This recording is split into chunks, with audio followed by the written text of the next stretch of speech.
আসসালামু আলাইকুম বন্ধুরা, কেমন আছো তোমরা সবাই? আশা করি খুব ভালো আছো। আলহামদুলিল্লাহ, আমিও খুব ভালো আছি। আজকে তোমাদের সঙ্গে চলে এসেছি একটা মজার ভিডিও শেয়ার করতে। আজকে আমি বাড়িতে পটল ও আলু দিয়ে মাটন কষা বানিয়েছিলাম। এর জন্য প্রথমেই দেখছো আমি পটলগুলোকে খোসা ছাড়িয়ে খুব সুন্দরভাবে এখানে গোটা গোটা করে কেটে নিয়েছি। আমি কিন্তু পটলগুলোকে কোনোভাবে মাঝখান দিয়ে একদমই কাটিনি, এগুলোকে কিন্তু আমি পুরোপুরি গোটা রেখেছি। শুধুমাত্র আমি পটলের আঁশগুলো ছাড়িয়ে নিয়েছি।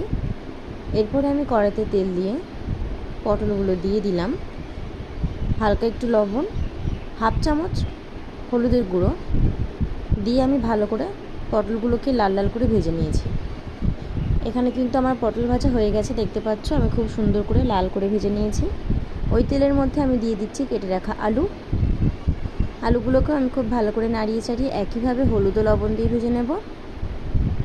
আমি এখানে হাফ চামচ লবণ দিয়েছি আর হলুদও হাফ চামচ দিয়েছি। এরপরে আমি ভালো করে নাড়াচাড়া করে আলুগুলোকে ভেজে নিচ্ছি। তোমরা বাড়িতে অবশ্যই একবার মাটন কষা এইভাবে ট্রাই করবে, খুব ভালো লাগবে পটল ও আলু দিয়ে। পটল দিলে কিন্তু মাটন খুব সহজে তাড়াতাড়ি সিদ্ধ হয়ে যায়।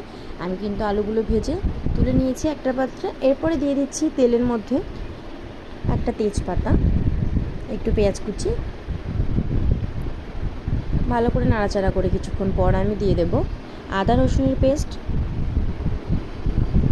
আদা ও রসুনের পরিমাণ কিন্তু একটু বেশি হতে হবে। আদা রসুনের পেস্ট তোমরা যদি একটু বেশি করে দাও তাহলে কিন্তু টেস্ট আরও বেশি সুন্দর হবে। এবার আমি দিয়ে দিচ্ছি ছোট ছোট করে কেটে রাখা মাটনের টুকরোগুলো। আমি এখানে কয়েকটা পিস একটু বড় রেখেছিলাম, দেখো। এরপরে ভালো করে নাড়াচাড়া করে সব রকম সব একসঙ্গে মিশিয়ে নিতে হবে। আমি কিন্তু মাটনটাকে অনেকক্ষণ ধরে কষিয়ে রান্না করেছি। তোমরা যতটা কষিয়ে রান্না করবে ততটা কিন্তু সুন্দর হবে।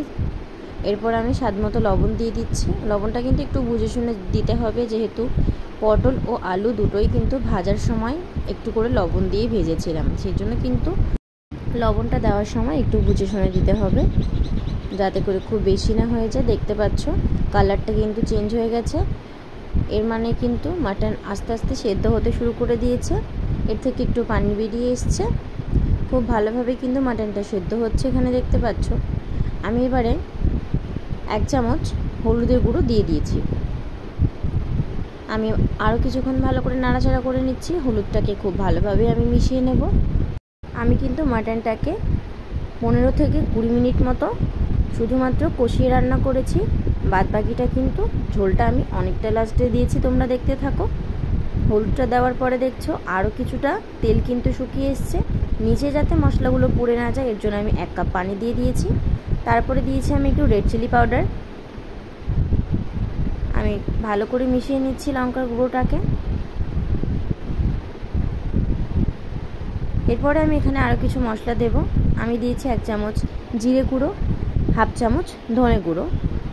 ধনে গুঁড়োটা বেশি দেওয়ার দরকার নেই, হাফ চামচ দিলেই হবে। এই সব রকম মশলা কিন্তু আমি একসঙ্গে ভালো করে মিশিয়ে নেব। এই কষানোর সময় মাঝখানে আমি দিয়ে দিচ্ছি ভেজে রাখা আলু ও পটল। বাকি যে তেলটা ছিল আমি এখানে সেটা দিয়ে দিয়েছি। এরপর আমি ভালো করে নাড়াচাড়া করে এটাকে একসঙ্গে মিশিয়ে নেব। দেখতে পাচ্ছ তোমরা কষানোটা কিন্তু কতটা সুন্দর হয়েছে, অনেকটাই কিন্তু সেদ্ধ হয়ে গেছে। মাটন কিন্তু প্রায় সেদ্ধ হয়ে এসেছে, দেখে কিন্তু বোঝাই যাচ্ছে।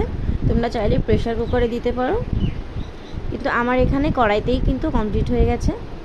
দেখো মশলাটা কিন্তু খুব সুন্দর তেল ছেড়েছে। এদিকে কিন্তু পটলও আস্তে আস্তে অনেক সেদ্ধ হয়ে গেছে। আমি এবার একটু উপর থেকে দিয়ে দিয়েছি সানরাইজের মিট মশলা আর দিয়ে দিয়েছি গুঁড়ো গরম মশলা।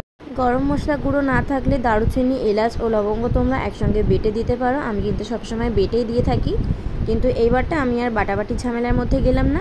আমি এখানে গুঁড়ো মশলা দিয়ে কমপ্লিট করে নিয়েছি। আলুটা কিন্তু প্রায় সেদ্ধ হয়ে এসেছে আর কষানোটা একেবারে কমপ্লিট। কালারটা কিন্তু খুব সুন্দর চলে এসেছে। আমি এখানে পরিমাণ মতো পানি দিয়ে দিচ্ছি, যতটা পানি লাগবে আলুটা সেদ্ধ হওয়ার জন্য। আমি এখানে খুব বেশি ঝোল কিন্তু রাখবো না, যেহেতু এটা একেবারে কষা রান্না হবে। দেখো আমার এখানে ঝোলটা কিন্তু ফুটে গেছে। এবার আমি এটাকে নামিয়ে নেব। ভিডিওটা ভালো লাগলে অবশ্যই লাইক করো। কালকে চলে আসবো অন্য কোনো ভিডিও নিয়ে। সেই পর্যন্ত সবাই ভালো থেকো, সুস্থ থেকো। খোদা হাফিজ।